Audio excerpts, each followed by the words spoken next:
आइए आज हम लोग बात करने वाले हैं कि स्वप्रेरण क्या होता है और अन्योन प्रेरण क्या होता है। देखिए स्वप्रेरण को अंग्रेजी में कहते हैं सेल्फ इंडक्शन और अन्योन प्रेरण को कहते हैं म्यूचुअल इंडक्शन।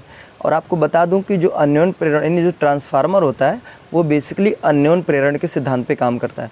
तो अब आइए समझते हैं कि स्वप्रेरण क्या है। जैसे स्वप्रेरण का मतलब ये होता है, स्व मतलब स्वयं, प्रेरण का मतलब होता है उत्पन्न करना। अर्थात कहने का अर्थ ये कि अगर कोई भी कुंडली अगर अपने अंदर यानी स्वयं से अपने ही अंदर अगर विद्युत वाहक बल की उत्पत्ति करता है, यानी विद्युत वाहक बल को अगर पैदा करता है, तो बेसिकली इस घटना को हम लोग स्वप्रेरण कहते हैं। ठीक है।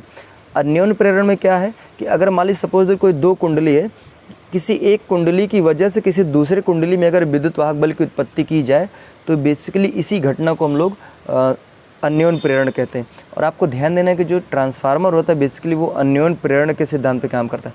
यानी ट्रांसफार्मर में बेसिकली दो कुंडली होती है और उसमें क्या होता है कि किसी एक कुंडली में सप्लाई दी जाती है और किसी दूसरे कुंडली से सप्लाई ले ली जाती है। मतलब ये दोनों कुंडली आपस में एक दूसरे से कनेक्टेड नहीं होते, लेकिन प्राथमिक कुंडली में सप्लाई देकर जो द्वितीय कुंडली में सप्लाई लेते हैं वो बेसिकली अन्योन प्रेरण के सिद्धांत से होता है। तो अगर इसका कंप्लीट जानकारी चाहिए तो मैंने इसका वीडियो ऑलरेडी बना रखा है, वो लिंक आप जाके इसमें देख सकते हैं। वो कंप्लीट वीडियो इसका देखेंगे, उसमें कैसे क्या होता है सारा कुछ आपको इस वीडियो में मिल जाएगा।